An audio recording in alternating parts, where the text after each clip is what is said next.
Hello, everybody.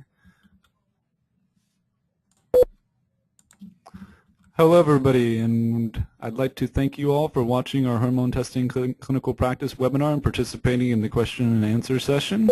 Our next webinar will be on Monday, September 20th at 1 p.m. Pacific Daytime. If this is after Monday, September 20th, then most likely Part 1 and Part 2 are both posted in our clinicians section. So we have a couple more webinars in this 4-part series, and you can watch all 4 of those in our clinicians section after they have been completed, and that should be within about a couple weeks.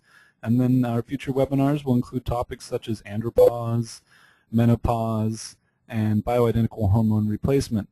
So if you have any questions about this, please feel free to contact us at the Contact Us link on our website, meridianvalleylab.com. Thank you.